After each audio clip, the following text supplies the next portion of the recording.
Assalamualaikum warahmatullahi wabarakatuh.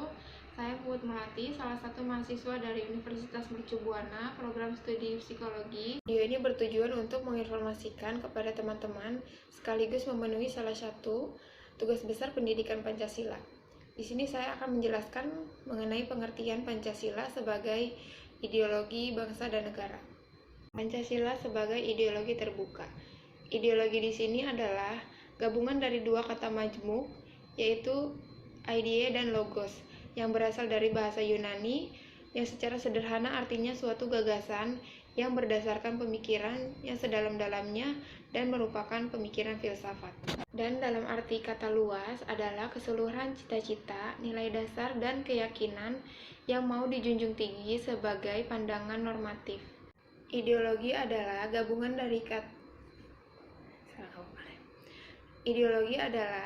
dari dua kata majemuk, yaitu idea dan logos, yang berasal dari bahasa Yunani. Secara sederhana, artinya suatu gagasan yang berdasarkan pemikiran yang sedalam-dalamnya dan merupakan pemikiran filsafat.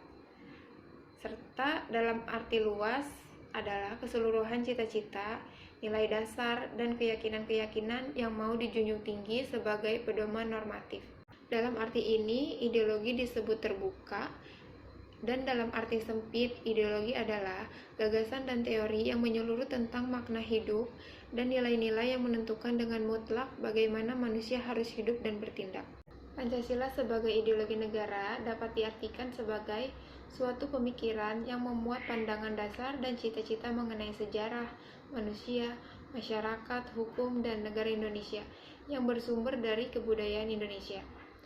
Pancasila juga dianggap sebagai ideologi nasional karena mengandung nilai-nilai budaya bangsa Indonesia, yaitu cara berpikir dan cara kerja perjuangan.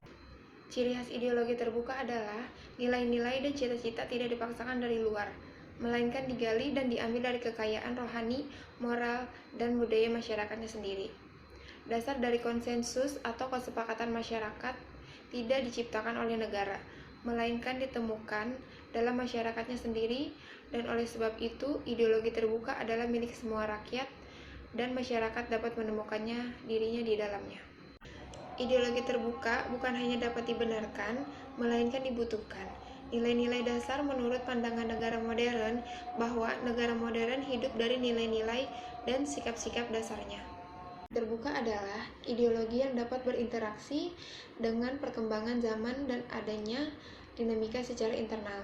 Sumber semangat ideologi terbuka itu sebenarnya terdapat dalam penjelasan umum Undang-Undang 1945 yang menyatakan, terutama bagi negara baru dan negara muda, lebih baik hukum dasar yang tertulis itu hanya memuat aturan-aturan pokok, sedangkan aturan-aturan yang menyelenggarakan aturan pokok itu.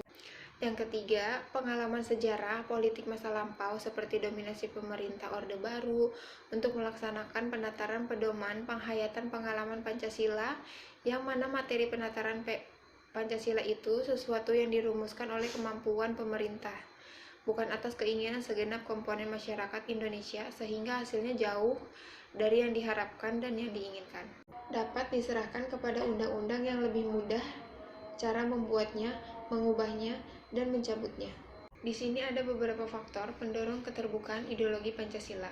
Yang pertama, kenyataan dalam proses pembangunan nasional dari dinamika masyarakat yang berkembang secara cepat.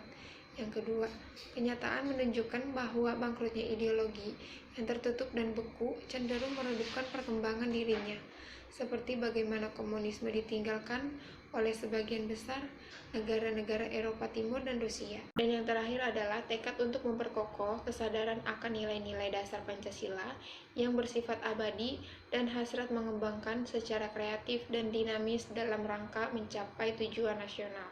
Sekalipun Pancasila memiliki sifat keterbukaan, namun ada batas-batas keterbukaan itu yang tidak boleh dilanggar, yaitu yang pertama, stabilitas nasional dinamis dan larangan terhadap ideologi Marxisme, Leninisme, dan komunisme. Yang kedua, cegah berkembangnya paham liber, larangan terhadap pandangan ekstrim yang menggelisahkan kehidupan masyarakat. Dan penciptaan norma-norma baru harus melalui konsensus, yaitu kesepakatan. Terima kasih atas perhatiannya. Saya ucapkan wassalamualaikum warahmatullahi wabarakatuh.